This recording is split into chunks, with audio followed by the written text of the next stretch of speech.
All those who are holding tickets outside will get in as fast as they can. I'm speaking not to you, ladies and gentlemen, but I'm speaking to the crowd on the outside, who seem to be standing rather reluctant to come in, and we're going to start this very soon. Welcome back to Worthy. I'm Ben. And I'm John. And on this episode, we are talking about the 1963 Best Picture winner, Tom Jones. Not the Las Vegas stage act, but the comedy from 1963 starring Albert Finney, directed by Tony Richardson. So because it is a comedy, and we really haven't talked comedy on the podcast, we're going to open up the floor comedy. So this feels like Tom Jones is like the only true comedy to win Best Picture. And the other one that I think could be considered and sort of fits in the same vein of that genre is It Happened One Night. Schindler's List I thought could also be a comedy, but I was like, nah, that's not really too much, more of a drama. Yeah, it might be pushing it. Yeah, it might be a little too far. A little too far. But yeah, so this movie, Tom Jones. I can't make that joke. Only you can make that joke. I mean, we're trying our comedy chops here, John. I feel like we're trying that every week, though, or every episode, as we're doing it. So anyways, before we get way off track a minute into this I think episode, you could argue You Can't Take It With You as well. Could be a comedy or a screwball comedy. Yeah, okay. It gets kind of messy with the romance thrown in, and it's definitely a tricky topic. Well, there's definitely romance in Tom Jones, but maybe let's talk about comedy. Is there a certain things that do have to be in comedy, like romance? I feel like romance does feel like a very beat to hit in comedies, but are there other aspects of comedy that, besides just the joke telling, that feel essential to it when making a movie? Well, I mean, definitely romance. You mentioned that right off the top, and I feel like that's a really relatable experience. Dating, meeting people, sex, they're all things that we do as humans, and it's a lot of humor can be drawn out of those situations, because I think there's a lot of awkwardness in those situations. And there's such a spectrum of comedy, and this was a film that was so beyond just a screwball comedy or a rom-com like It Happened One Night, and it went so far into goofy and almost Monty Python in a way. And I'm not just saying that because it's British, but there's many moments in this film that are so outlandish and goofy. And I know there's such a spectrum of comedy, so it's hard to just define what is a comedy. Usually my favorite comedies are a spectrum of just not only is it comedic, it's usually a dramedy. It's a mixture of having some drama in it to kind of have a heart and a deeper kind of thump when it comes to the storytelling. Because I think what happens with the comedy is that the stakes can be so low. And I think that's the negative a lot of the times with comedies. But I don't think people are always trying to watch a movie that has some sort of very dramatic twist and turn to it. And I think that's what comedies have been used for the longest time, is to kind of make you not think about your life, to kind of take you outside of it. Maybe you can relate to some of the jokes and the humor, but it really is there to make you forget and to make you just laugh. But you tell me, Ben, what do you think about comedy, and what do you define as a comedy? Yeah, I think it has to be something that feels loose, and when I say it doesn't take itself too seriously, it's not. It goes beyond just the jokes. It's also the way the film is crafted, the way everything looks, the way the actors present themselves, and I think this movie, Tom Jones, goes the extra mile in and exceeding all those things. It's very loose. It really goes far with different styles, techniques, how the actors perform, and I mean that may not be the highest of praises that it deserves, because it also feels very slapstick put together. And I was actually reading different reviews of this movie, and I went to Letterboxd and I saw some people's reviews. Someone wrote essentially that this movie feels like somebody woke up from an acid trip and then decided to make a movie. And I feel like for a movie that came out in the 60s, the early 60s, this time in the world where people were becoming more free-flowing and more accepting and trying to really push some boundaries, because society was so, closed off of itself. But now we're trying to be freedom, peace, and love. Everyone's getting stoned, everyone's tripping on acid, and you get a movie like this, which I think is like almost like a rebellion to comedy, to proper English way of life, and I'll commend it for that. But at its core, though, the comedy feels also lost within an era. It's a style that, and I think comedy does that. It comes in waves where different jokes are, become popular throughout like a decade, maybe 15 years, maybe 20 years. Different, styles and approaches. Like I feel like the Judd Apatow type of movies were like huge when we were growing up, but I don't know if like that type of movie would be as successful as today in terms of a comedy.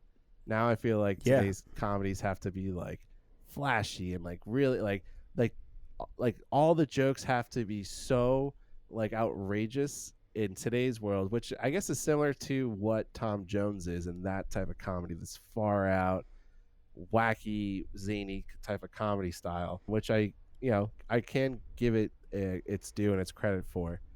But yeah, in terms of comedy, it's a great genre. It's a fun genre. It's a genre that the Oscars don't really give too much love and attention to. Like I don't even remember the last time like a comedy. I guess Bridesmaids the last one that got like so much Oscar love and attention.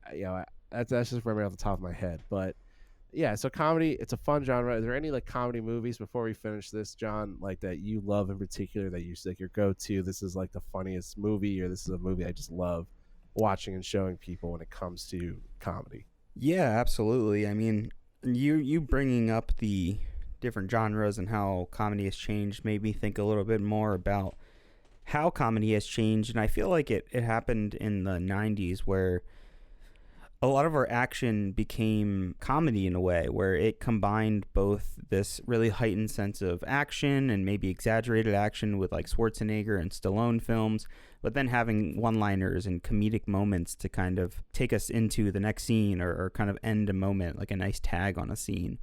And I feel like that's kind of what happened with comedy when we don't really see much of Judd Apatow anymore, but it's usually split between an action film that's comedic or it's a romantic film that is comedic, where we have rom-coms and these action films like Deadpool or John Wick. It's more of a drama for sure, but there's a lot of humor. And I think you could credit that to the Marvel Cinematic Universe, which is also very much a lot of the times they're comedy films, depending on which films inside of the MCU. But, yeah, it really depends in terms of like splitting it between those two categories. When Harry Met Sally is a huge one for me. It's like the fall time right now. So that's such a great romantic comedy that I think holds up. And that's the hard thing about comedies. And I'm glad you brought it up with Tom Jones, is that it is of times, and we have humor that kind of fades, and sometimes there's humor that just is evergreen, right? And it just lasts forever. And I think It Happened One Night, in terms of Best Picture winners, is the perfect example of that. It's using like tropes on relationships, and it helped create the foundation of rom-coms. And I think Tom Jones, before we get into our full in-depth conversation, I would say it's the opposite. Like, you're exactly right. It's a kind of dated form of comedy. It's like this weird moment in time when you watch this movie, even though it's a period piece, you like feel that sensibilities, that free love sensibilities that you were kind of mentioning, and the rebellious nature of the 60s, but it's also just kind of smushed into this political sex film, basically, right? So yeah, it's such an interesting like genre, because we don't see it ever in movie theaters. And I just thought of this as well. Like, this is a perfect time to bring up a recent release, I think last week or the weekend before, was Bros, which people keep touting as like a big studio gay comedy film with two men as the leads.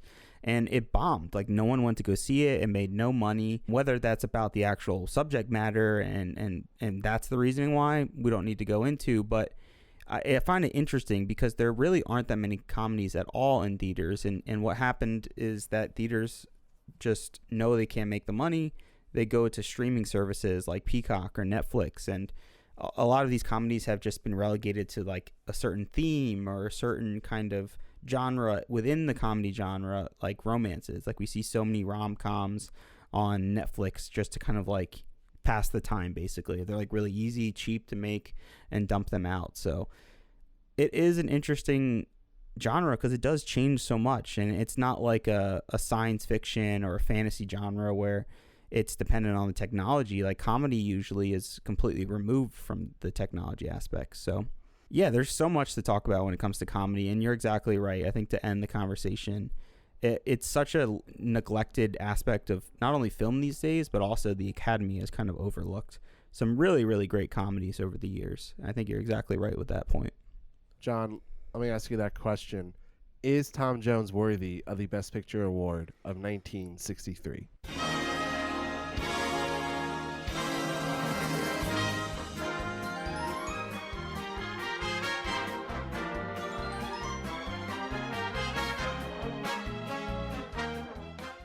Tom Jones.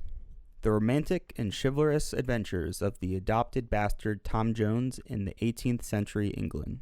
The film begins with a silent film sequence with intertitles during which Squire Allworthy returns to his estate after a lengthy stay in London and discovers a baby in his bed. Thinking that one of his maids, Jenny Jones, and his barber, Mr. Partridge, conceived the illegitimate baby out of lust, the squire banishes them.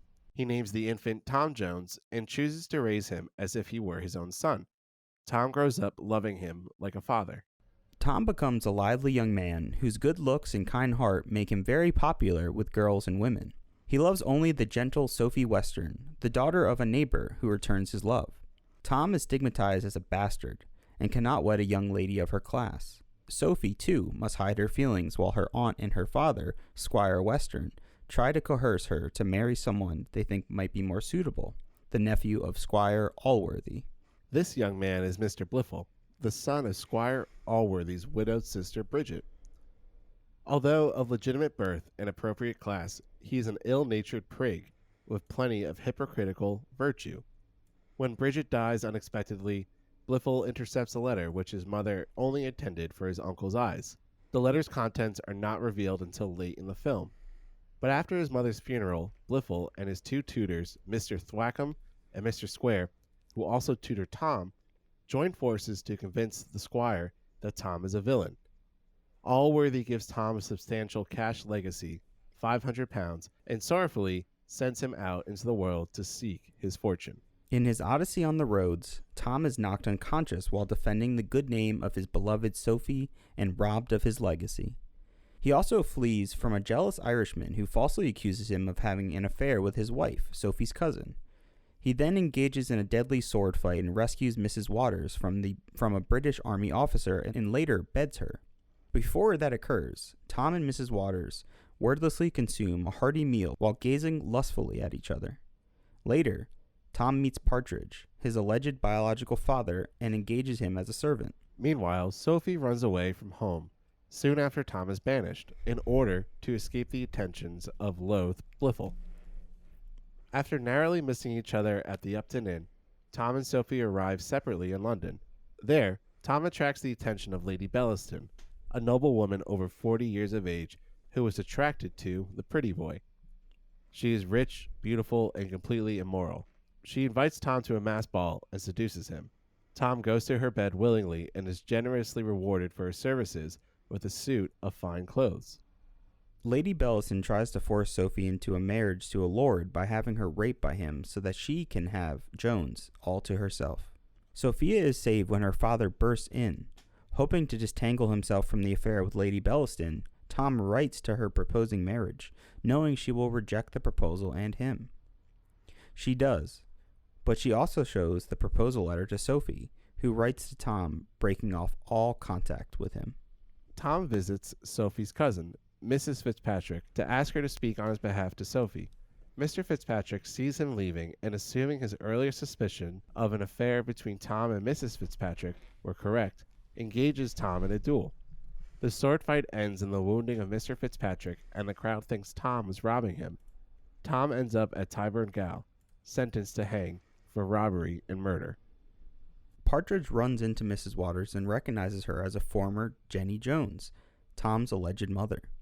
He tells her that the man she met is her alleged son and that he is awaiting execution. Squire Allworthy is troubled to hear that Tom has apparently been involved in incest. However, Mrs. Waters visits Mr. Allworthy and tells him the truth.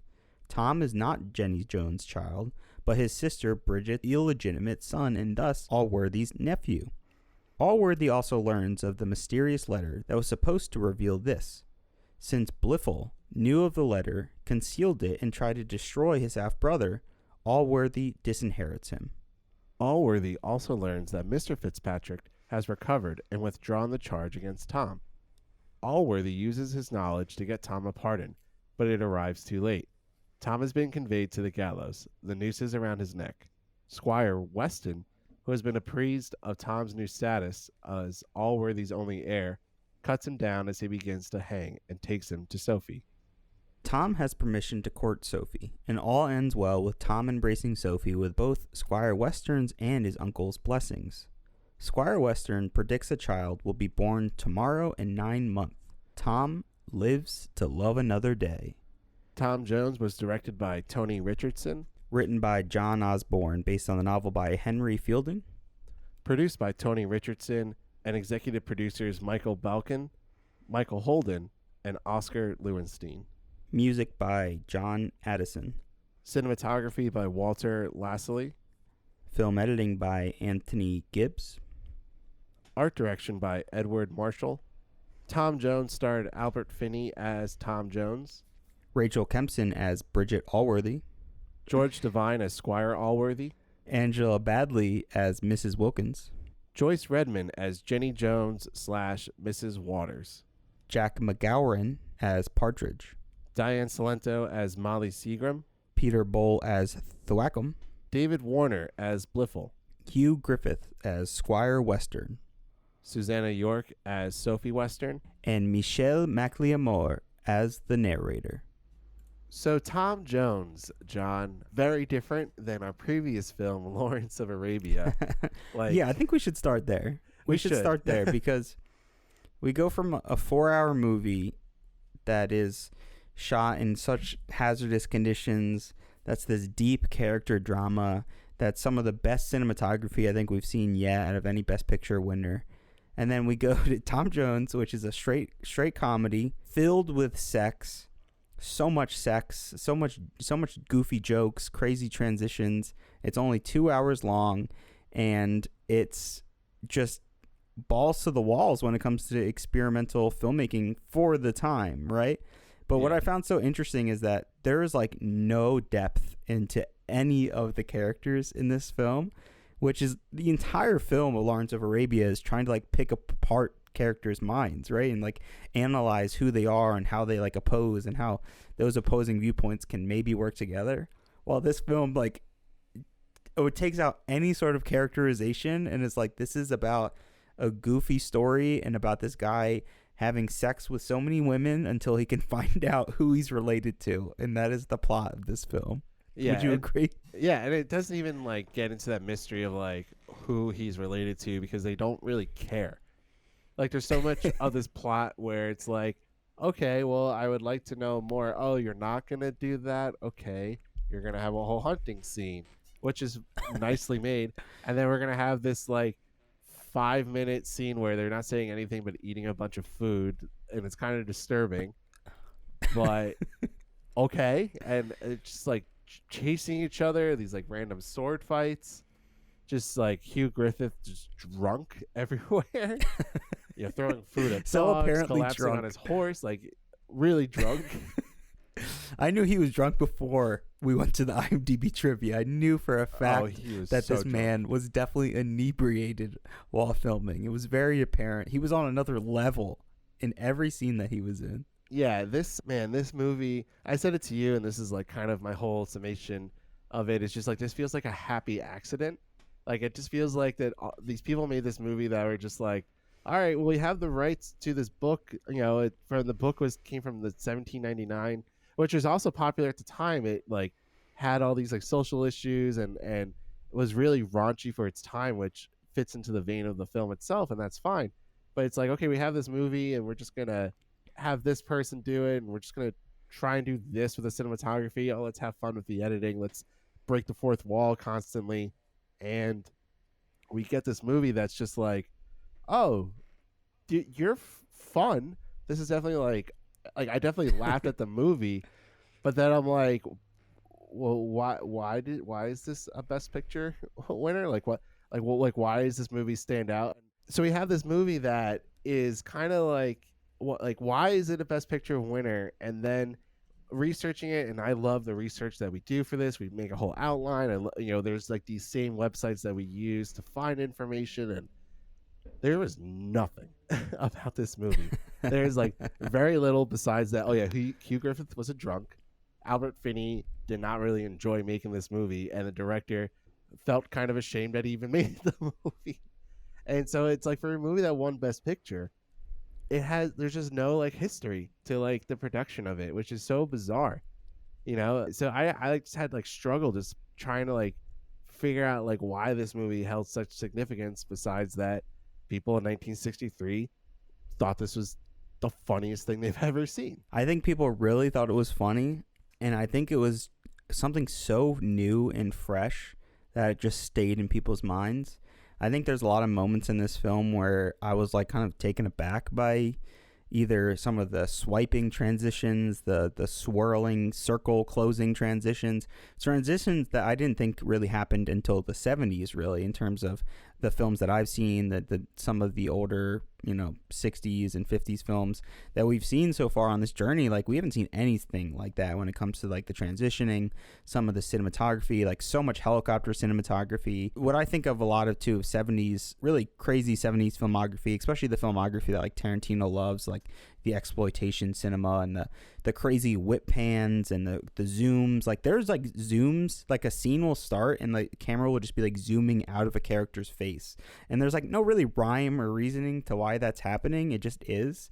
And I think the best way to like summarize what this film is like for me is it's kind of like a paint palette. If you ever like had a bunch of colors that you're trying to paint and you have them all laid out on your palette, and you're maybe trying to like mix some colors together to make some different colors.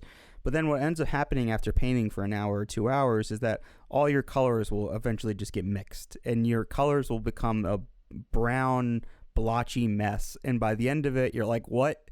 I can't use this color. Like the final product of this is such a misshapen mess that I don't even know really how to properly look at it as a whole, because of the elements that they build this movie together with the cinematography, the music, the editing, the different acting styles and choices is so all over the place, and it changes so constantly that it's really hard to like pinpoint what this movie really is. And I think it was hard to kind of narrow down our opening topic. Like we wanted to specifically talk about, British New Wave cinema, but then, we want to be able to have a good conversation and kind of talk about something. And if we haven't seen any other film in the British New Wave, what are we really going to talk about?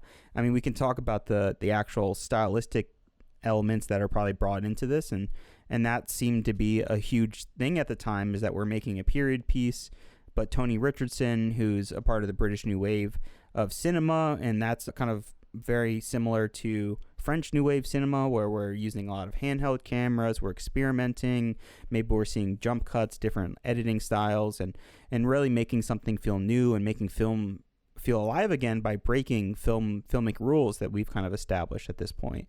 So by then bringing that into a period piece, it definitely does feel fresh, it definitely does feel new. But by the end of it, do I really enjoy it? No, because I just don't care about any of the characters is really what it comes down to. Okay, so it's character based for you. And I agree, like the characters aren't explored enough. But for me, at the same time, like the technical elements, and you touched upon it, are so wacky and so bizarre. And it really just feels like that, like Tony Richardson was just trying to do something more. And we, when we were talking about like potentially talking about the British New Wave, and I was like, all right, let me try and like do some research and learn about it. And as I'm learning about it, I'm like, oh wow, I'm really interested. And I'm like, but this has nothing to do with Tom Jones. And like Tom Jones, it just feels like not really mentioned, really. No, it's like it's bizarre, and that's where it's like why does this stick out? Like really, what was it? And I try to think of like I always go to like Mad Men, and at this point in time is like trying to imagine like someone like Don Draper just like going to the movies and knowing that Tom Jones was like the best picture of the year. It's just so weird. And again when it's compared to like Lawrence of Arabia from the year before, it's so different. It just so it's mind-boggling. But the movie has like its fun and funny moments, and I'll give it that credit. I think like the first like 40 minutes of the movie is really fun. I love the hunting scene. I like how wacky it is. I like, Hugh Griffith just like being. I think it's funny how drunk he is, but the rest of the acting is like bad from him. Albert Finney's like pretty steady, but there's not enough of Tom Jones to make you believe that the character is fully developed. And it seems like in the book that there's so much more depth to his character that in this movie it just barely touched. It's just like, yeah, Tom's a good looking guy and women just like fawn over him. And that's it. And that's kind of like the swinging 60s free flowing way of thinking, which is like free love, how sex becomes like a bigger thing in society. It becomes more talked about. There's all these like external factors which I think are like relevant to its time, but then to put into this movie is just like trying to jam a square peg into a round hole. So it definitely feels like that. Yeah. It's just like the movie. It's just so like, I remember when I watched it for the first time, I was like, this feels like kind of like a Genius type of like movie. Like, I can kind of see why people might be into it.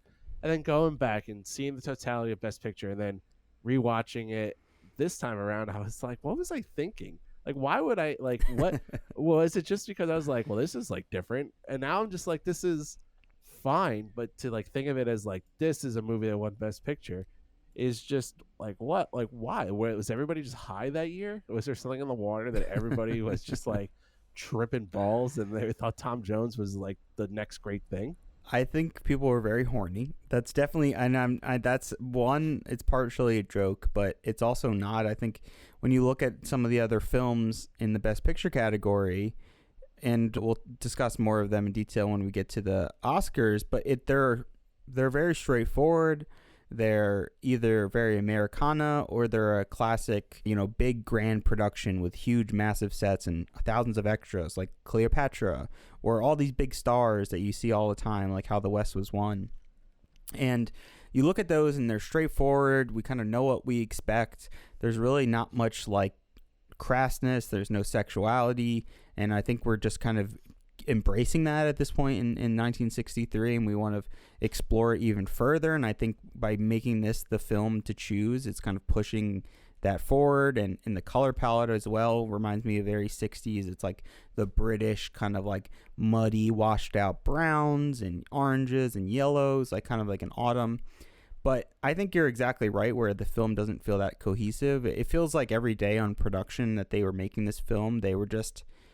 And this kind of checks from what I was doing in terms of research for Tony Richardson and for the British New Wave, is that every day was like an experiment. Like, let's make the scene and not like think about the previous scene and how like stylistically they may align. Let's just like try something new. Like, this is a cool angle. Like, oh, what if we got the dogs running directly into the camera or jumping over the camera? Like, it was just throwing a bunch of ideas out consistently every day and just not really thinking about the overall film that you were making and the overall story. So it just feels so jumbled and messy. And you also brought up how the technical elements are a mess, and I completely agree with you. Like, I don't think we've seen this. It may be some of the worst cinematography we've seen yet, which is hard to say because there's like some really beautiful shots and moments in this film when it comes to the cinematography. But then we get to moments where it's pitch black and you can almost barely see what you're even looking at. I don't know if you had that same problem. There are certain moments, I think it's earlier on in the film, that are so dark it's hard to even see. And there's tons of moments like that. And I think the hunting scene is a good opportunity to talk about that, is that it uses a lot of helicopter shots, a lot of like either on horseback or on cars driving through hilly mountains, and we just don't have the technology yet to make that look as good as it should be, right? It is so bumpy and shaky and messy. But what did you think about some of the cinematography and the hunting scene in particular? Yeah, I actually really like the hunting scene, and I don't think I feel like as down the cinematography as you, because I feel like that because it's trying to do more. I'm not saying this is like the best cinematography, but I do commend it for what it's trying to do, and I think it does do some stuff successfully. I don't like the lighting design at points. You're right. It feels very muddy. It feels like they're trying to go for like this naturalistic kind of look, but they really can't pull that off. And I like the hunting scene. I like how it does a bunch of tracking. There's some really cool shots of when they go to each person like on horseback. It's kind of like they set up like a rig where they're like riding like a fake horse probably, and it's on like some kind of picture car with other people around them riding on the horses. So I kind of appreciate for that. I hate the lighting of it. I hate how muddy it looks. I have the movie playing in front of me right now, and it's just like these wacky angles that like are handheld. And while that's all fun and good, it doesn't line up. And I guess like Tony Richardson, it feels like this is like a movie that like if nowadays would be like some indie movie came out and a studio just threw a bunch of money at them. They're like, okay, we have all these tools to like do stuff, but this is actually helping the narrative. This is actually helping the story. And I just don't think it does. And when you think about like them trying to go for different looks and feels and the influence they have on it, it ends up influencing probably the unlikeliest person that you can think of, but it influences Stanley Kubrick and the movie Barry Lyndon, and also Kubrick just liked the British New Wave style. They call it kitchen sink realism, angry young men. And so you see like Barry Lyndon and you're like, wow, this looks like Tom Jones. This is like a successful kind of like riff off of it. And like that's fun and that's cool to see that happen in film. And it definitely seems like the British New Wave is something that sparked people's ideas and imaginations. And while that's all fun and good, this movie still doesn't fit that. So you have a guy like Tony Richardson, who's part of that new wave. This movie was made through his film company, but I guess they also had some support. And it just feels like, oh yeah, you're gonna be able to use a helicopter shot. And you can use all these different cameras and lenses and different angles and approaches. And it just feels like that he had too many tools at his disposal, and he had no idea what to really do with it. And that's why you lose characters, why you lose different technical stuff that make films succeed like they should. Yeah, Kitchen Sink I think is a perfect example of this, and the look is definitely naturalistic, and that isn't really a problem most of the time. I think there's some really cool shots, and really when I say that it's some of the worst cinematography, I just think it's messy in terms of being consistent. Something will be very underexposed. It's very dark. You're not seeing a lot. We're having a lot of like camera shake. Like at one point, characters are bumping into the camera. Like there's a lot of mistakes and technical errors that are in this film that we've really seen. And it just, I think it coming directly off of Lawrence of Arabia too. I can't really express that enough. That film is so perfect and like masterful in the way it's executed and the way its story is, and every single shot is calculated and when it should end, when it should begin. So it's just even more jarring coming from that and then going into Tom Jones. And I just had to think that's why people liked it. It's new, it's fresh. Lawrence of Arabia feels like an older film. It feels like grander and larger, much like say Cleopatra, which also came out in 1963 this year and became one of the most expensive movies of all time, if not the most expensive movie of all time. So, and mentioning with that messiness comes some beautiful moments. I think there's some really cool cinematography and handheld moments that just like randomly appear in this film, and especially in the hunting scene, because there's so many shots and there's a lot of time taken in that scene. It feels like most of the amount of effort was made in that scene because of how many different angles and shots, and what is it really adding up to in terms of just showing us this world and this life. Really mainly does that, and it kind of takes Tom to introduce to Sophie, and it kind of builds their relationship up more. And I think that's a really good moment to kind of show how goofy the humor is if you haven't seen this film. They're on a hunt. Tom Jones gets into saving Sophie because she's kind of being run off with her horse. It's really ridiculous, and he saves her, but he goes flying and breaks his own arm. And the way the scene ends is that he literally just like so exaggerated faints, completely falling backwards, much like a Looney Tune cartoon at this point. It definitely has a lot of like cartoon expressions in it, and Albert Finney as Tom Jones is very expressive, and I think that's where he shines as this character, is that he's super expressive. He's very wide eyes and a big jowl mouth, and he looks like the Cheshire Cat sometimes when he smiles, and I think that's what kind of carries the characterization, the little that there is from Albert Finney. And I don't think it's a bad performance. It's just that he's such a goofball character, and it feels like he's being directed to be as heightened to 11 as much as possible. And that definitely doesn't work all the time. There's very goofy moments like with him and Molly, who's basically like a prostitute around town, and how she's yelling at Tom because he slept with her and then is like not treating her with respect, even though she's sleeping with someone else and he's behind a bed curtain. And it's just there's so many goofy moments. And I wanted to stop a moment and just talk about how sexual this movie is. Not only are there so many moments of the characters having sex, there's moments of even fourth wall breaking where the narrator is saying this is where the scene needs to end because Tom Jones is about to go have sex. So there's just so many like moments where they're talking about sex, acknowledging sex. Like what is it? Does it work for you? Is it way too much for you? What do you think about that? I'm fine with the sexual aspects, and like I think that going back to our opening discussion about comedy, I feel like that's a thing that is part of it. Like, think about It Happened One Night. That's all that movie is about sex, and it's about the walls of Jericho and talking about what a man undressing and all that stuff. And it has to do so much with sex, so this kind of makes sense that this movie as well would feature that.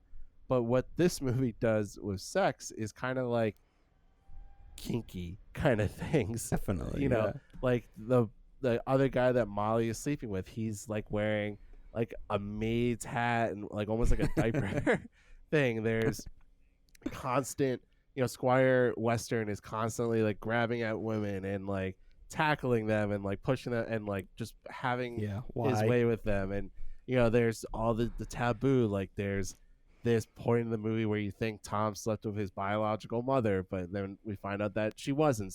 But you think incest happened.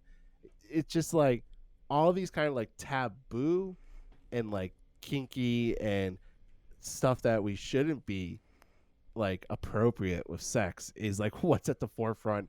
And that's where a lot of the comedy lies. Is it really, I'm not gonna say like it makes you uncomfortable, but it definitely tries to be like take that extra step and to make you like, oh, like that's what's going on, like, oh, like that's different than just like the allusions to sex. Like we've seen it sometimes in some of the movies we've seen, but it's never like so direct.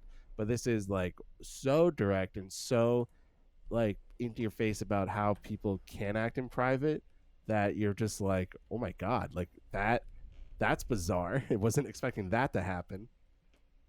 Absolutely. It's so on the nose. In fact, it's so on the nose that it constantly is acknowledging us as the audience. There's so many fourth wall breaking moments. Like, I'll just go down some of my favorite, like funniest moments for me in the film.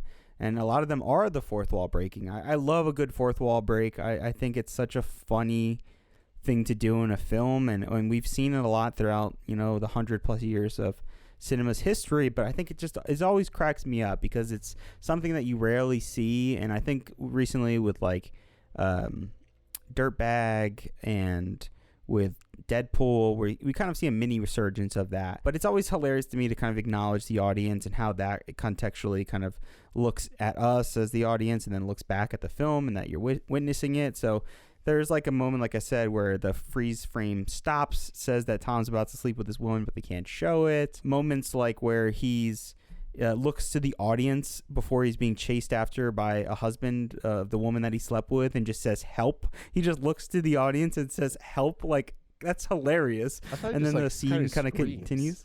I thought he was just like, ah! Yeah.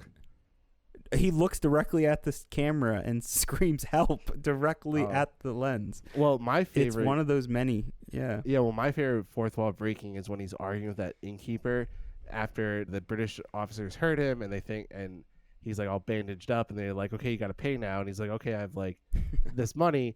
And she's like, and he like can't find it. They're going back and forth. She's rushing him out. And he points to the camera. He's like, did you guys see her take my 500-pound note? Yes. And like that was so good. And like, that's where like it, like this movie is really funny. And like, I love the Monty Python feel of it. I love the British humor of it. It's just like, okay, like, and like, that's all well and good, but okay, what else do you have to give me? And that's where it feels so like out of place, so out of left field compared to what we've been seeing before. This movie comes out a few years after Ben-Hur, and Ben-Hur is like, as you know, the acting isn't at its strength, but like the technical elements are so good. So it's just so like what's going on here? What captured like people's imaginations? And I could, if you told me like, oh, this movie was so popular but didn't win Best Picture, but it's like a classic comedy, I'd be okay with that. But at the same time, though, it's like, where's the documentation? How come no one talks about this movie? I don't ever see it like on many lists of like people when they talk about comedies. Like it just doesn't, like it hasn't like stood the test of time, which is a little unfortunate, but I also like kind of get it. I would recommend this movie for people, go get stoned a little bit and watch this movie, but don't go into this movie thinking like this is the Best Picture winner, like this movie, and like there's some significance to it. It's just kind of like a goofy grand old time. Yeah, you're absolutely right. I think maybe my favorite line, and I think the funniest moment to me in the whole film, is after Tom gets chased away. He's leaving town again, and after he slept with a man's wife, and the narrator just says, as Tom's walking down like a lonely dirt road, holding a woman's muff, which if you don't know is kind of like a glove or like a fur collar kind of thing, wrist collar that's really furry, usually made out of an animal. And the narrator just says, "It is hard when a woman leaves a man with nothing but memories and a muff." And for some reason, just the way he says it and with the British accent, and Tom Jones is like holding the muff so sincerely, even though he just met this woman, he doesn't know her at all, but he has the memory of a muff. And that just always it cracked me up both times I watched it. I really loved that moment. But not only is this, I think, pushing boundaries in terms of sexuality, in terms of the humor, like we've never seen some of this outrageous humor and sexuality in the Best Picture so far, but I would definitely say that this is by far the most explicit language that we've ever had in a film as a Best Picture winner up until this point. I mean, they say the word, excuse my language, but they say the word slut, they say the word pussy. They say, what else did they say? Well, the funny thing is Hugh Griffith is like, "Where's Tom's pussy? Pussy, pussy, pussy, puss, puss, puss." It's just like so blatantly says it. And not only that, there is a straight like man on man kissing scene. Oh, between Did you notice that? Yeah, between Partridge and Tom. Yes. Yeah. And while it's not sexual in nature, I mean, he thinks he's his father and he's kissing him on the lips. But correct me if I'm wrong, and we can talk about this. That's the first time we've ever seen two men kiss in a Best Picture winner. And it may be one of the first movies ever to show two men kissing. And I tried to do there's some arguments about Wings. Yeah. So if we go all the way back to 1927, and I even went back and rewatched the moment in Wings, and people say that in the moment in Wings is when they're both holding each other.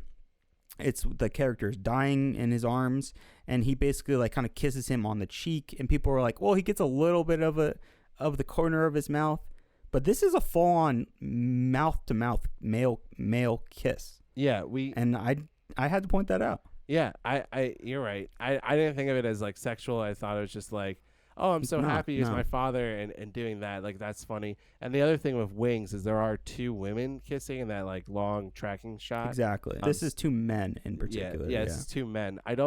We haven't seen it. And I thought it was...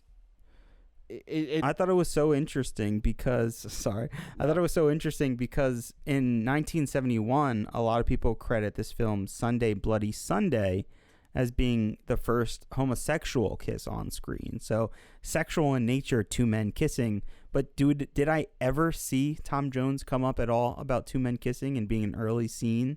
Like you said, this film is not very documented and doesn't have that much information about it. And not once did I see that pop up. But according to everything that I could find, if you're listening to this and you know more about the first kiss, there was definitely a lot more female kisses, two women kissing, but for particularly two men kissing was very hard to find. And this may be the first ever. I don't know. Yeah, it may be. That's an interesting thought. I don't know. I don't want to like speculate too much about it because I'm sure there probably were other films. I'm sure there were some other experimental films happening that featured exactly. It could be like the largest film that maybe the was most shown popular. But again, it's also done in a moment of like, oh, you're my father, and then it's like, and that I think that's also pure the comedy joy, of it, yeah. and also like, Oh, definitely. the Partridge is kind of like a grimy, homeless person who's like trying to rob people. He was trying to rob him. Yeah, he was trying to rob him, and it's so funny. And even the scene where Partridge tries to rob Sophie's aunt in that carriage, she's just like, "Fuck off! Like you're not gonna rob me," type of thing. And that's just like the fun comedy bits. There's just like little bits here and there that make the story go.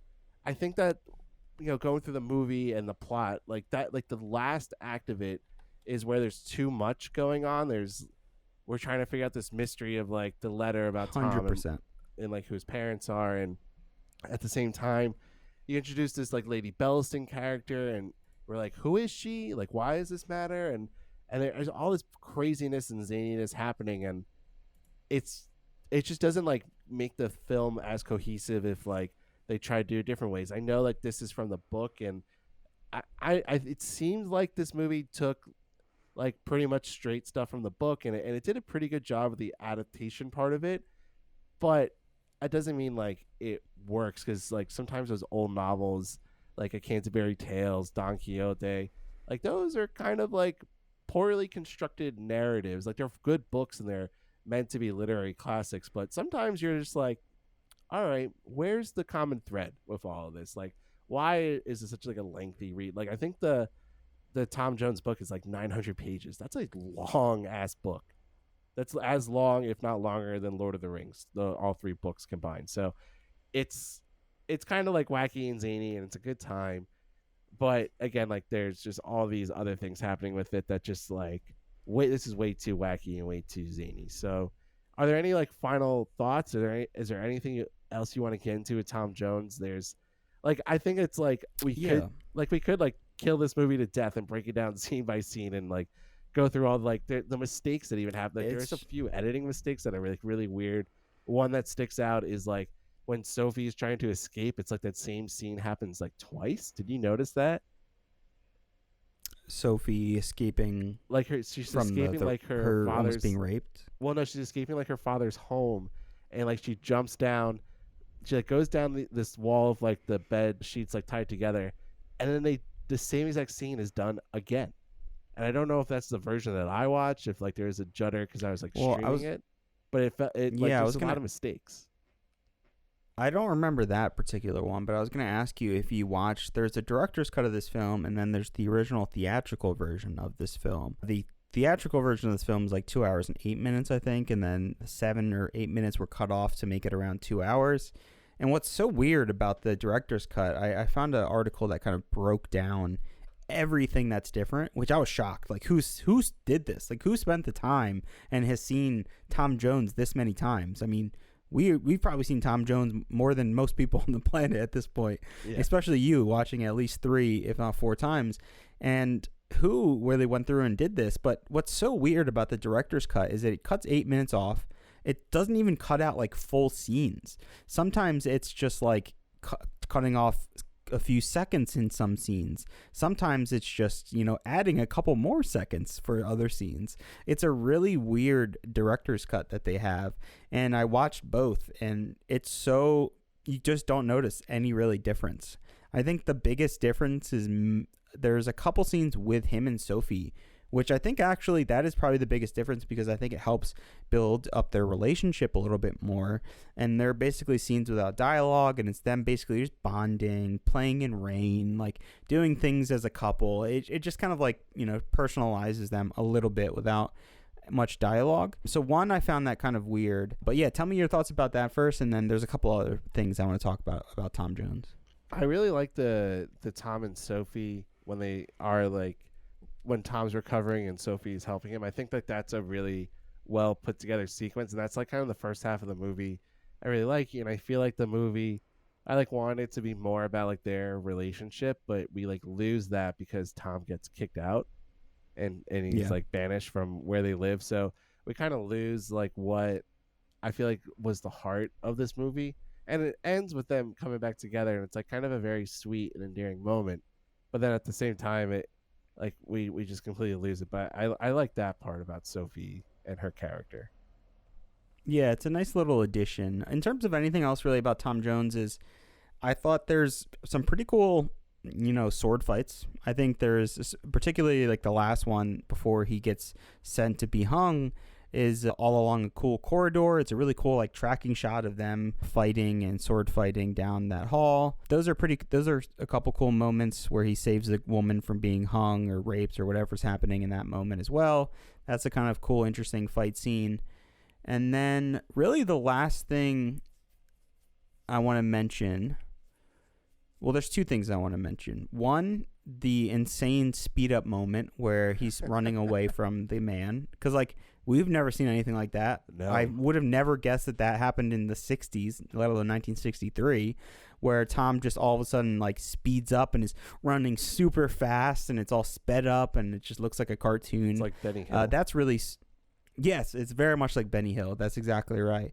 And that was really odd. And then really one of the most iconic scenes from this movie we have to talk about is the eating scene, the romantic, lustfully eating scene where they ate apples or pears, whatever it is, and their chicken. And the eating in this movie is disgusting. Can we agree? It's so disgusting. And like Hugh Griffith, when he eats, doesn't help. Yeah, they eat like turkey legs. They eat like the oysters. There's so much like just slurping and eating of food, and that was of the few things that there were like you could find when researching this movie. That was one of them, and apparently the Tom Jones and the woman Mrs. Waters, who we think is Tom's mother at the time, they got like really sick from doing it. It took like 3 hours for them to film this, and apparently they were just like puking parts of this scene because it was just so like disgusting, and it honestly made me feel unsettled at times while watching it.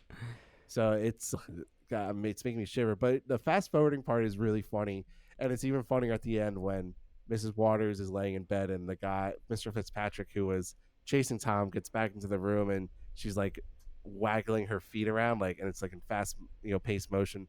So it's like kind of funny, and like that's where the comedy is. And I think it's just like Tony Richardson again experimenting and maybe just not experimenting as best as he could. It just feels like it lacked a little bit. Yeah, no, you're exactly right. And really the last thing, I'm going to give some other compliments before we kind of end it, because we'll talk a little bit more about the score and some other things in the Oscars. But I really wanted to say that I appreciated how dirty everyone was. Like, there's definitely a sense of realism in terms of the makeup. I thought the costuming was really impressive. Everyone had really cool costumes, and it looked very of the time.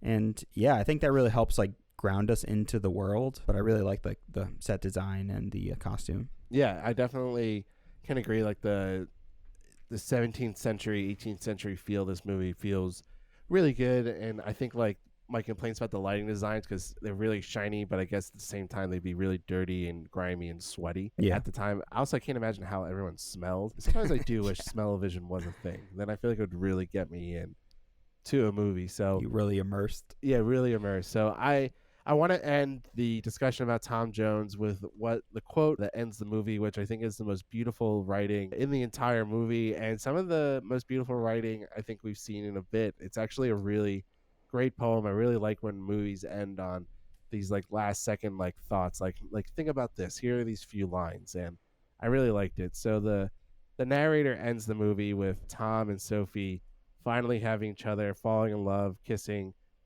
He says, "Happy the man and happy he alone, he who can call today his own, he who's secure within can say, tomorrow do thy worst, for I have lived today." It's a very beautiful and sweet line, and there's a lot of emotions. Tomorrow do thy worst, for I have lived today. And as like insignificant at times this movie can seem, like that's a very significant line. Like that, like that's great. Like that's really great writing, and that really adds to the theme of this movie, which is about just living and life, and that life is wacky, life is full of sex, life is full of humor. There's gonna be shitty moments where you're not gonna get the woman that you want, but you're gonna still have a wacky, fun time and like finding yourself. Really, like Albert Finney and Tom Jones, were they like going on this like journey to find themselves. So not too dissimilar to Lawrence of Arabia, which actually reminds me that apparently Albert Finney was considered to play Lawrence in Lawrence of Arabia, and he declined. And I think his reasoning was like there's too much work for that character, so he does Tom Jones. So he's like, not enough work for Tom Jones, too much work for Lawrence, T.E. Lawrence. Yeah. You got to find a middle ground here, Finney. And he did. Fantastic career he had. Yeah, a really great career. Never won an Oscar, which it happens, unfortunately, but he ends towards the end of his career with Aaron Brockovich, which was a supporting actor nom he got for that as well. So it's a really, this movie, I think it's a fun time, but why don't we save our scores and ratings for after our discussion of the 36th Academy Awards. The Academy of Motion Picture Arts and Sciences invite you to be its guest at the 36th Annual Academy Awards presentation. An Academy program weighs just about as much as an average anvil. It's printed on heavy paper. There are 27 categories and 5 nominees in each category. John Wayne is the last man who was able to hold up a program through the whole show. Welcome. This is the night when the Academy of Motion Picture Arts and Sciences honors those who have made outstanding contributions to our industry in this past year by arts and sciences. I must say both branches have been very, very busy, very busy. Especially in sciences, there has been one outstanding contribution, as we all know, which has changed the entire face of our industry. What it has done to the face is take the cigarette out of it. Actually, is what it has done. And I don't think there's any question but that this will go down in history as the year that the movies quit smoking. And this has wreaked havoc. There's been, actors are standing around by the thousands, twitching nervously with nothing to do with their hands, not knowing. And this has been going on ever since the time of Shakespeare. The importance of a cigarette as a prop to an actor, nobody really realized. If I may quote from Henry IV, Part 2, he was felled by a mighty blow, a lucky strike. And of course, all of us realize the number of marvelous romantic scenes that we'll no longer see. You stand there and gaze adoringly into the eyes of your loved one. You take out a cigarette and you light it. You pass it lovingly and tenderly, and she takes it. And you play that scene now, and everybody in the audience turns and says he's trying to kill her. Look at him. He's trying to kill her. Look at him. He's trying to kill her. But of course, these advances have not been precluded only to science. We've taken a giant step forward in the field of the arts, particularly in the vital area of depravity. It was pretty forlorn there for a while. There was nothing you couldn't do on the screen. There was nothing left to censor until finally our British cousins discovered that just eating, plain, simple eating, was very, very sexy. The Xerox office immediately jumped on the bandwagon. They sprang into action. We are revising our production code, and I understand as of 5:30 this afternoon, a man and a woman cannot be together seen dining unless they are married. And even then, both feet on the floor. And at all times, you use the silverware. The 36th Academy Awards were held on April 13th, 1964 at the Santa Monica Civic Auditorium in Santa Monica, California. And the event was hosted by previous Oscar winner Jack Lemmon. Best Sound Effects was introduced this year with It's a Mad, Mad, Mad, Mad World winning the award. And the Best Picture winner, Tom Jones, became the only film in history to garner 3 Best Supporting Actress nominations, and it also tied the Oscar record of 5 unsuccessful acting nominations set by Peyton Pallas at the 30th Academy Awards. The Irving G. Thalberg Memorial Award went to Sam Spiegel. Spiegel was financially responsible with some of the most critically acclaimed motion pictures of the 20th century. Spiegel produced films that won the Academy Award for Best Picture 3 times, a Hollywood first for a sole independent producer, and one of those movies was Lawrence of Arabia. Best Special Effects went to Emil Cosa Jr. for Cleopatra. This is Cosa's only Oscar win.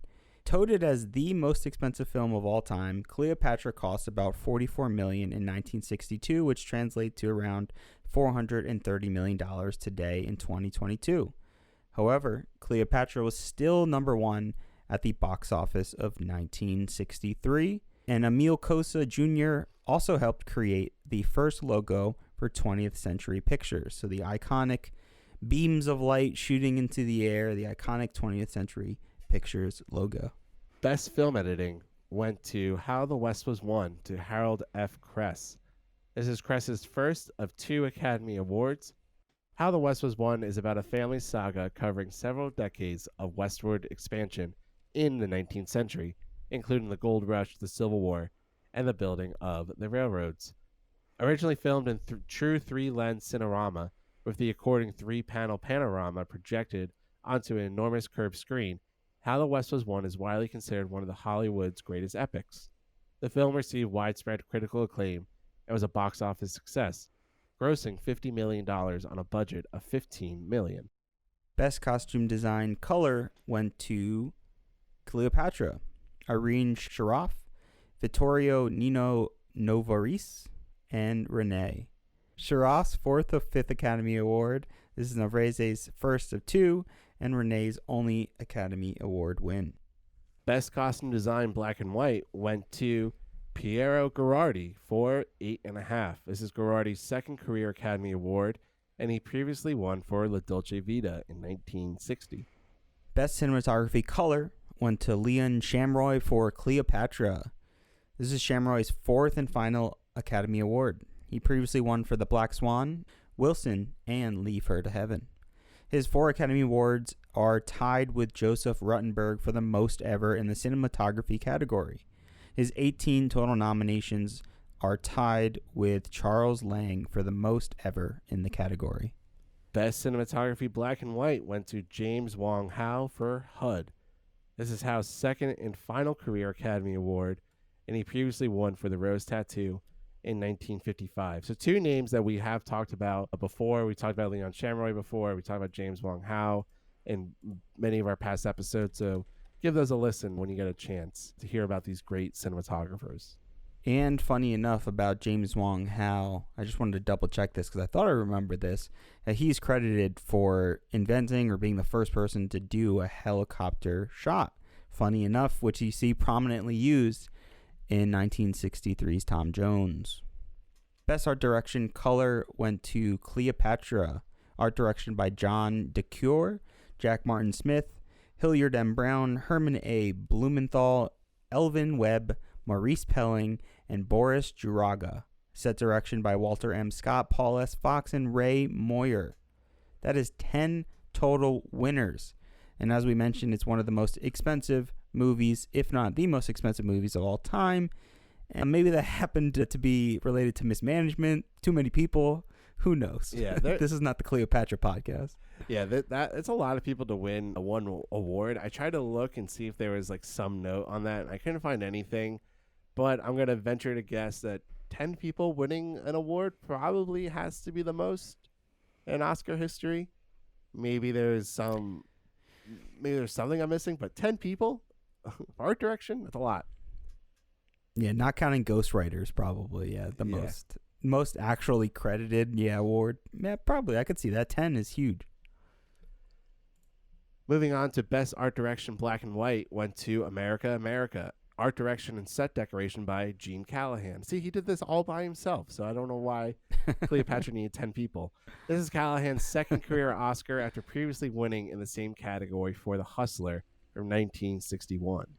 Best sound went to Franklin Milton for How the West Was Won. This is Milton's second of 3 career Oscars, and he previously won for Ben-Hur in 1960. Best sound effects went to It's a Mad, Mad, Mad, Mad World to Walter Elliott. This is Elliott's first and only Oscar win. This is the first year that the best sound effects category was created. This one went to films exhibiting the finest or most aesthetic sound design or sound editing. So sound editing is the creation of sound effects such as Foley. The award was usually received by the supervising sound editors of the film, sometimes accompanied by sound designers. Beginning with the 93rd Academy Awards, though, the best sound editing was combined with best sound mixing into a single award for best sound. So we branch off this year, but it does not last. Well, it lasts for like 60 odd years, but now in today's world, there is no separate sound categories, which kind of takes away from some of the people who do get to work on these movies. It is. It's, especially with the recent change of moving it and splitting up these technical categories like they did with last year's Oscars and removing them from the actual the actual broadcast. Why would you reduce the categories? They're two separate decisions. Maybe that's why. I think it deserves to be brought back and not be, condensed into just one category. Mixing and sound design are very different jobs and very different roles for a film, and one can drastically affect the other. So, while the winner usually goes to both, I feel like that's a common trend where one film wins both of the two awards that we kind of seen in the history until the 93rd when they combined the two. But I think this is a great addition to the Oscars. It's kind of weird that it took this long to add this. From the very conception of film, you need sound effects. You need some sort of sound design and mixing to kind of achieve something that feels like a real lived-in world. Why it really came in 1963 is kind of odd to me, but I'm glad it came. Yeah, it's certainly a weird thing, but I think they should just add more Oscar categories. I think there should be for stunts, for casting, for lighting, but they don't have to necessarily show it because they don't even want to show any of the categories anyway. So just a food for thought. Best scoring of music, an adaptation or treatment went to Andre Previn for Irma La Duce. And funny thing about this category is there was a slight mistake.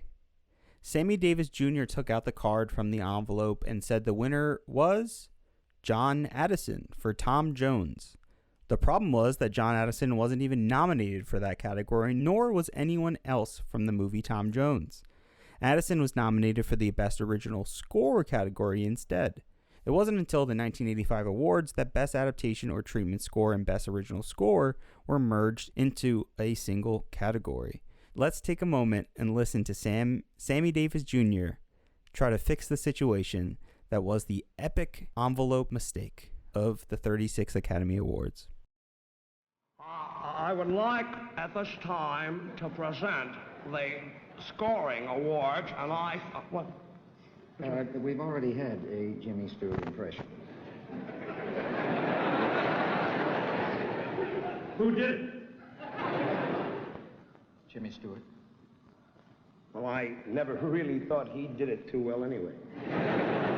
But in that case, all right, you marks here. Now listen to me, you understand? I want to have you know something right now. I'm going to present this award. What? Edward G. comes out next.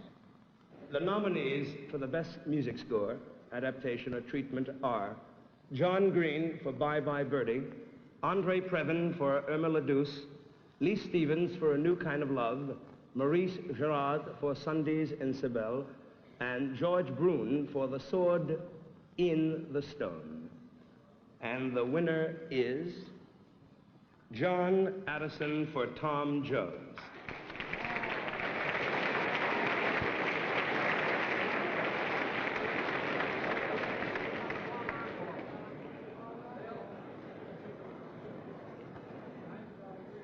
Oh, they gave me the wrong envelope. Wait till the NAACP hears about this.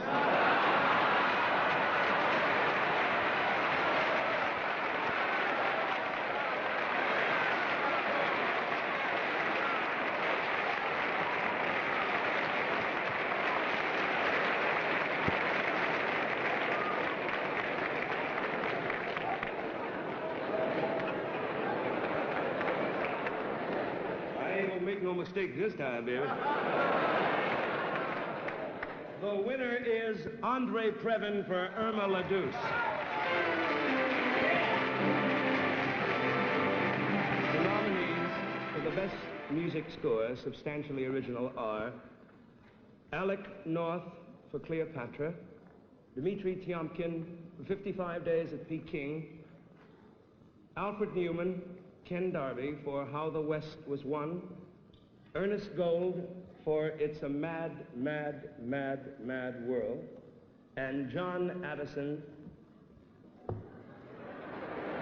and Tom Jones. Guess who the winner is?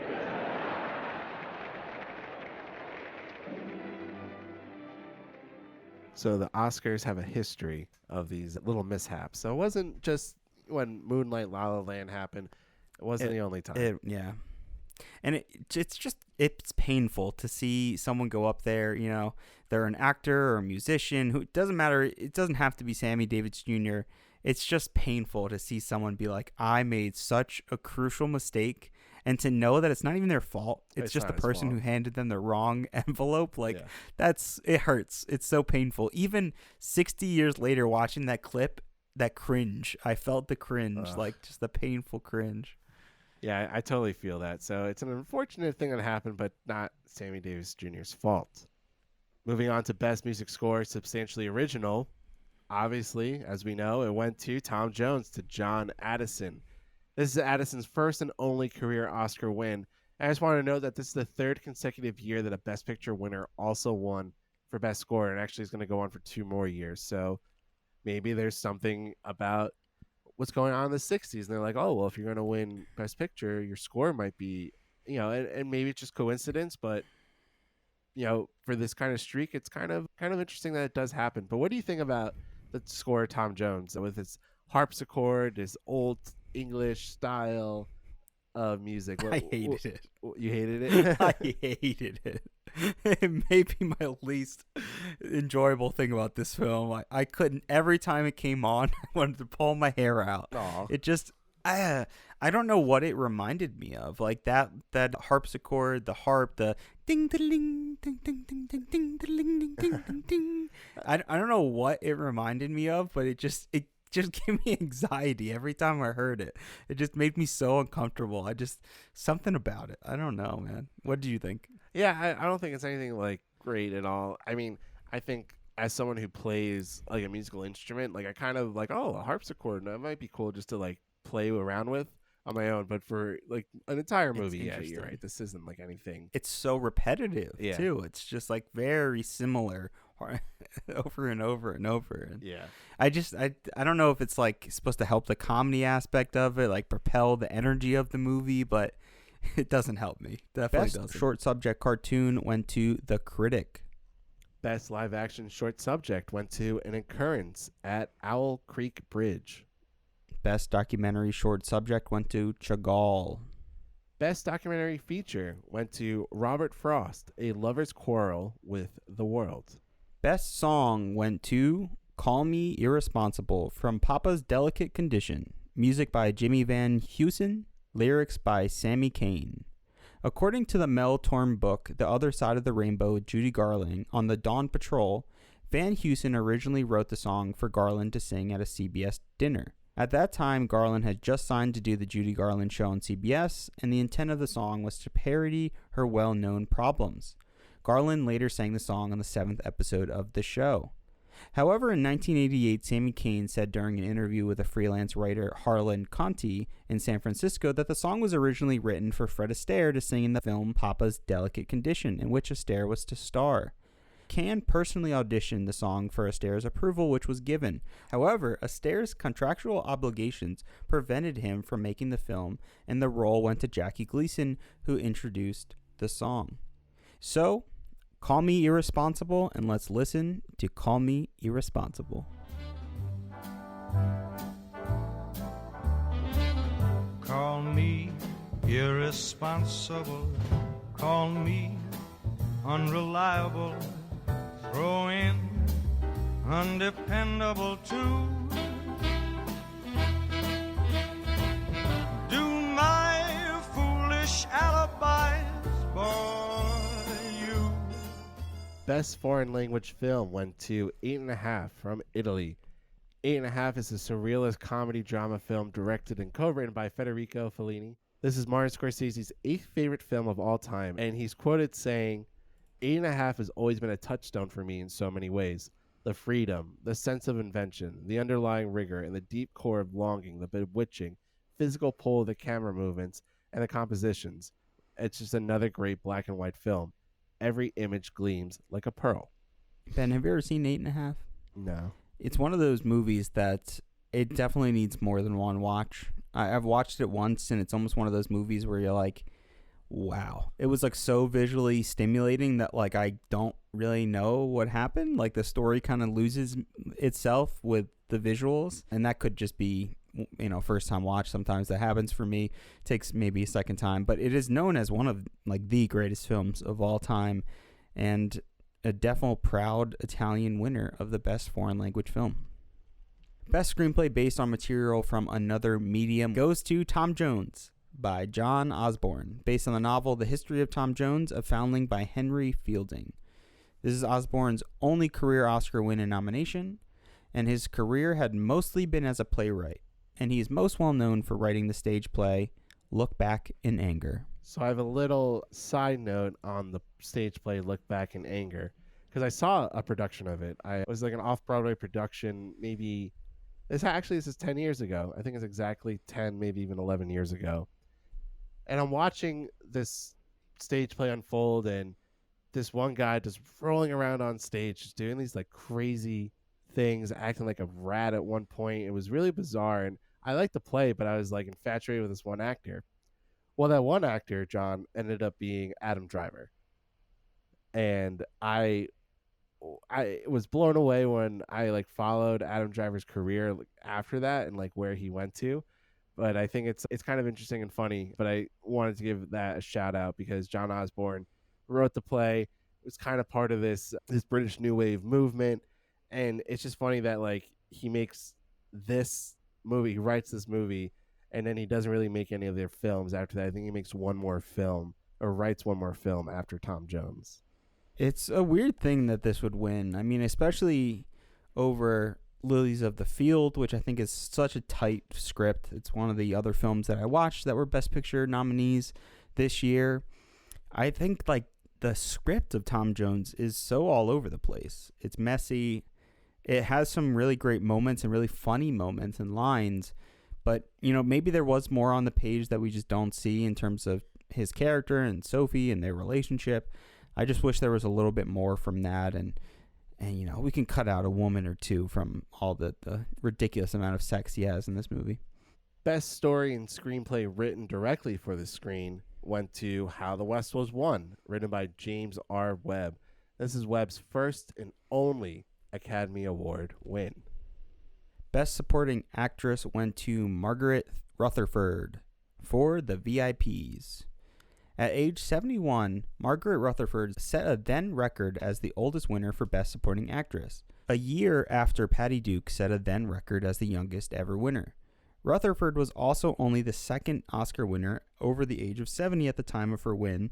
The other was Edmund Gwenn, and as well as becoming the last woman born in the 19th century to win. This was the only time in Academy history that all Best Supporting Actress nominees were born outside the United States. Best Supporting Actor went to Melvyn Douglas for HUD. This is Douglas's first of 2 career Academy Awards in the Best Supporting Actor category. He would go on to win for Being There from 1979. Best Actress went to Patricia Neal for HUD. This is Neal's first nomination and win, but she would later be nominated for Best Supporting Actress in 1968 for The Subject Was Roses. Best Actor went to Sidney Poitier for Lilies of the Field. It is a long journey to this moment. I am naturally indebted to countless numbers of people, principally among whom are Ralph Nelson, James Poe, William Barrett, Martin Baum, and of course the members of the Academy. For all of them, all I can say is a very special thank you. Sidney Poitier became the first black actor to win Best Actor after previously being nominated in 1959 for The Defiant Ones. Lilies of the Field is a 1963 American comedy drama, a film adapted by James Poe from the 1962 novel of the same name by William Edmund Barrett, and tells the story of a construction worker who encounters a group of East German nuns who believe he has been sent to them by God to build them a new chapel. Poitier would later win an honorary Oscar in 2002 for his extraordinary performance and unique presence on the screen, and for representing the industry with dignity, style, and intelligence. The former president of the United States, Barack Obama, noted that Poitier had advanced the nation's dialogue on race and respect and opened doors for a generation of actors. And Lilies of the Field does exactly that. So, John, I know you watched the Lilies of the Field for this podcast. I did not get to. It's a movie that was on my list. Life happens. I did not get to watch it, but give us your sense. Did Poitier deserve to win Best Actor for his role in it? You know, if I had to pick between his previous nomination, The Defiant Ones, and Lilies of the Field, I would probably pick The Defiant Ones. I think it's just it's one of those duo films. It's a lot about race. It has a lot of energy and momentum to it. And Lilies of the Field, it was a really wonderful, charming film, and it's also kind of about people's arguments and their beliefs, and being able to get along with each other with having such drastic beliefs. And Sidney Poitier portrays such a smart, dignified man, and he portrays someone who gets very frustrated and doesn't have the patience that these nuns are looking for. But that's where a lot of the magic comes from. They're East Germans. They truly believe in miracles. They really think this man just came out of nowhere just to help them. And it's a really simple story. It takes place mainly, I think it's in Texas if I remember correctly, and it's just big open fields a lot of the times, or it's inside, or it's them building the new chapel. And Poitier's performance is so charming and endearing and sweet, and you see the frustration, you're very much in line with his character. But I don't think I really fell in love with the performance until we get to the last moment of the film, and really the last scene of the film, which is a really beautiful exit to not only the overall story, but really his character and his lesson really being learned. And really the whole film is about him getting to the point that he feels like he's done something meaningful, and he finally realizes it. The entire film, he's trying to keep moving, he's trying to be fast and just move forward through his life. But it really takes these German nuns to really stop him and slow him down and teach him the value of people and the value of life and having different opinions. So it's a really sweet, charming film, and definitely well-deserved for Best Actor. Best Director went to Tony Richardson for Tom Jones. Despite winning Best Picture and Best Director at the Oscars, director Tony Richardson was dissatisfied with the final product. In his autobiography, Richardson wrote, "I felt the movie to be incomplete and botched in much of its execution. I am not knocking that kind of success. Everyone should have it. But whenever someone gushes to me about Tom Jones, I always cringe a little inside." So here we have Tony Richardson outright admitting that this is a mess. This is all over the place. And I don't want to make it seem like our opinions came from this. It definitely didn't, because I didn't see this quote until after I finished most of my outline. Most of my thoughts kind of came together. And to see that he feels this way, I think it shows maybe why this film is not remembered as well. In the time, it's a jumbled mess. It's so new. It's like a frazzle. It's like a firework that explodes and then kind of disappears. We forget about its existence because it's just so messy. It's not a well-defined product. Really, it's not really a well-defined package. It's a comedy. It's a sex comedy. It's trying to do these new innovations with editing and its cinematography, but people just don't remember because the story's not really that memorable. So what do you think about this comment from Tony Richardson? What do you think about him winning Best Director? I think it's really funny. It, again, feels like the indie art house director who was given the keys to the castle, who maybe not necessarily wanted it, but was like, okay, let me try and do this. And then they do it, and they don't like the process. They don't like the product, but everyone else does. And then they're getting all this praise. And it's like, stop loving me for my art and my success type of thing. And I sympathize for him because he wants to be remembered probably for some of his other movies, for his British New Wave and those accomplishments. But it's kind of well, this is what you get for making such a wacky, zany thing. And I can't feel sorry for the guy because he won an Oscar, but it is kind of funny that out of all his success, he was just God, why do you people have to like this? Why that one? Why that one? So it's again, he won the Oscar, so I don't feel too bad for him, but it's funny. It is funny to see that. And I think we have to mention Fellini. I mean, I think 8.5 isn't known. It's a film you constantly hear. If you go to film school, you're either going to be talking about it. You're going to be talking about certain scenes. You're going to watch the whole movie. It's one of like the most iconic films really of all time, especially when it comes to blocking, cinematography, really directing, in general. So you have to kind of acknowledge that. This year we also have Dr. No, which, such an iconic film, and looking back on it now, it's hard not to realize how iconic it is and how much it sets up James Bond as a series and as a franchise.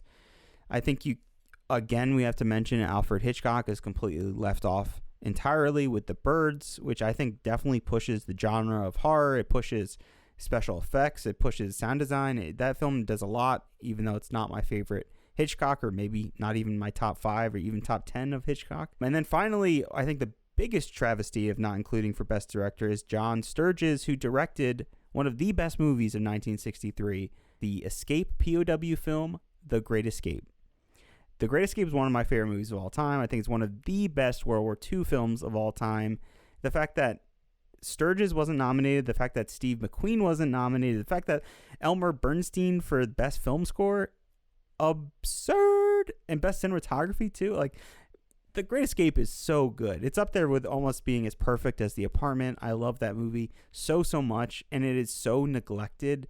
And I think it's, again, we have Tom Jones winning. I think it's people are over World War II. We're kind of done with this, where I think we're moving on to brighter, louder, and more fun films. Best Picture.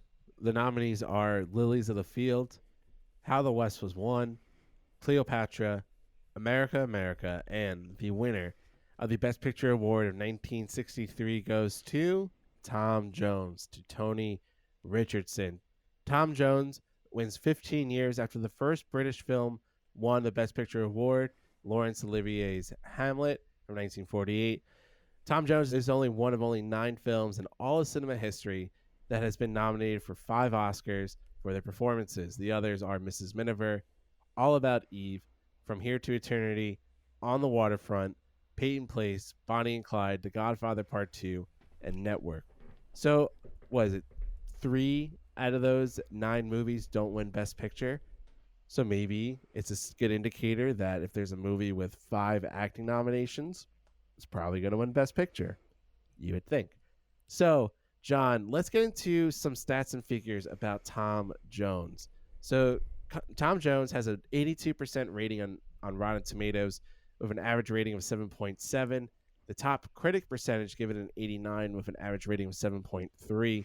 The audience score is a 58 with an average rating of 3.42. IMDb gives it a 6.5. Metacritic gives it a 77. It won 4 Oscars in total out of 10 nominations. John, what did you rate Tom Jones?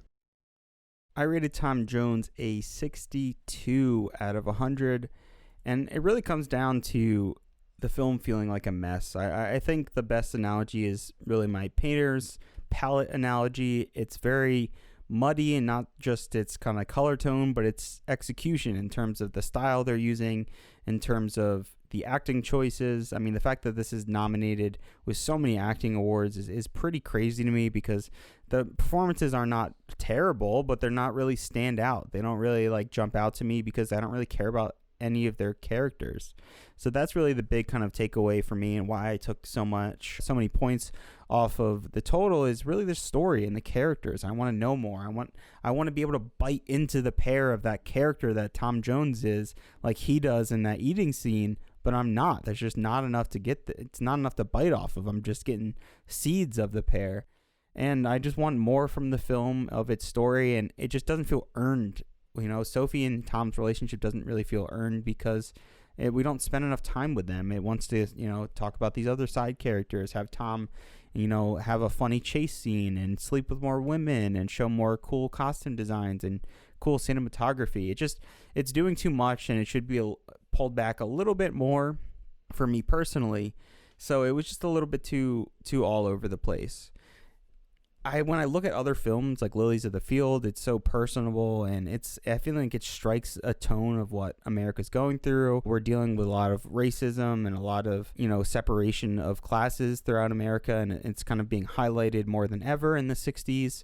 And Lilies of the Field is about a black man working with a bunch of white women to not only help them, but they directly help him in return to kind of find his place in the world and find his true identity. And I think it's a really touching film. If I had to pick another film, it'd probably be The Great Escape, but that's a personal preference for me. I really love that film so much. And I really look forward. I want to watch Cleopatra. I really wanted to do it for this film, for this podcast, but I couldn't get through another 4-hour epic. I've been drained by Lawrence of Arabia. I couldn't go through another epic of that proportion again. And that also goes for How the West Was Won. And America by Elia Kazan is also a pretty long film. So I think that also has to do with why Tom Jones won. It's around 2 hours. It's a shorter film. It's different. It's expressive. There's new transitions, cinematography, these goofy characters. It's funny. None of these other films are really as funny. I think Lilies of the Field has some really funny moments, but I think it just really stands out as being just unique this year, and that's really why it took home the prize. But Ben, what did you give Tom Jones, and why did you give it that score? So I gave Tom Jones a 70. This was kind of like a hard movie, I think, for me to rate, because some of the aspects of it I was into. I thought that, the comedy in it is funny. It's definitely a good time, and I can definitely understand like why this movie would be so liked and so popular. But the technical elements are so bad. The writing isn't great. The acting is mid at best. And it's just so like slapped together. It really drags towards the end of the movie. There's a lot of convoluted stuff happening. You kind of wish you had more. You wish you had more context. You wish you had more character depth. But it just doesn't do enough. And like I could have lowered it more, but then I'm also like, well, I still had like a fun time watching the movie, but I don't think it's like anything great or grand. So I went back and forth. I'm going to keep it at a 70 for right now. So John, your average rating out of the 36 movies we've seen is a 73.2 and mine is a 76.25. So we're close. We're not doing great. For reference though, for like how these movies have performed, the Rotten Tomato percentage is an 86.2. The average rating for those movies is 7.9. So we're like behind, but I think we're also more harsh compared to some of the other critics and reviews of these movies. But let's answer that question, John. Is Tom Jones worthy of the Best Picture award of 1963? I say no. I think I gave it away in my response with saying, by declaring that it's not the best or not my favorite of the year. I think The Great Escape would probably be on that list. The fact that it's not nominated is a kind of a travesty to me. I don't think Dr. No is the best James Bond movie of all time, but it's definitely up there as one of the best, and definitely I think is underappreciated because people didn't know what the film really was at the time. But Ben, is it worthy to you? I feel like I gave mine away like almost an hour ago when we were talking about this, but yeah, it's a no for me. It's just not enough. I don't understand the significance of like why this movie truly won. I get that it was popular, but that's not enough for me. That like there's no mention of this movie like on any list. That just isn't talked about. No one really knows about it, and I think like that kind of shows that people at the times were just like, oh fuck, we gave Tom Jones Best Picture. Like wow, that acid trip was crazy, type of thing. Like they just like. I just don't understand why this movie won. It's baffling, and I don't hate the movie. I think the movie's fine. I would recommend it for just a good old time. Get a little drunk, get a little stoned while watching it, but don't go into this movie thinking like this is one of the best comedies ever. That this is like a great movie for certain reasons. It's just not. It's not any of those. It falls way below that worthy line for me, and it's just so bizarre, but. It won Best Picture as part of a collective. It represents the comedy aspect of filmmaking for the Best Picture winner. So like that is significant of itself. but I would not pick it as the true representative of comedies. I don't even like. I'm sure you can name like 50 other comedies before I think you can get to this one, and you would have to break it down. Maybe it's not that many, but it just feels so lost compared to like how we preserve and talk about movies. It just doesn't really fit in so well. So that's it. That's our review of Tom Jones of the 36th Academy Awards. John, is there any final things you would like to talk about on this episode of Worthy? All I want to say is that on November 17th, 1963, our president, John F. Kennedy, saw this film. 5 days later, he was killed in the city of Dallas. And I'm not saying it's because he watched Tom Jones, but conspiracy theorists out there should know that the last movie our fucking president of the United States watched was Tom fucking Jones. And just to think about that, to think that man was probably like, man, that was a funny, sexy movie. And we know JFK liked to get down. So this man probably thought this movie was sexy, hilarious, and he tragically got murdered 5 days after. Well, maybe that's it. Because also the time of this recording, the movie came out October 6th. We were recording this podcast on October 7th. So this is almost, I'm not going to do it, 59 years to the day. More. Yeah, it's 59 years to the day almost, or a day ahead of when this movie was released. So maybe at the time the movie was out, people were sad that Kennedy died. Oh, what do we need? Some comedy, some fun, some laughs. Maybe. Yes. Just maybe. Maybe. So I think that's it for Tom Jones. I thank you all for listening. It's always a great and grand old time. I'm Ben. And I'm John. And this is Worthy.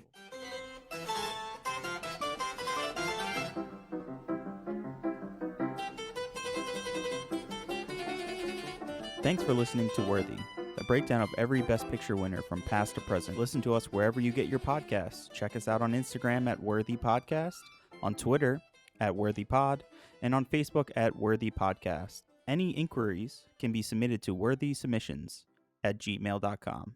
That's worthysubmissions@gmail.com. It is hard when a woman leaves a man nothing but memories and a mouth.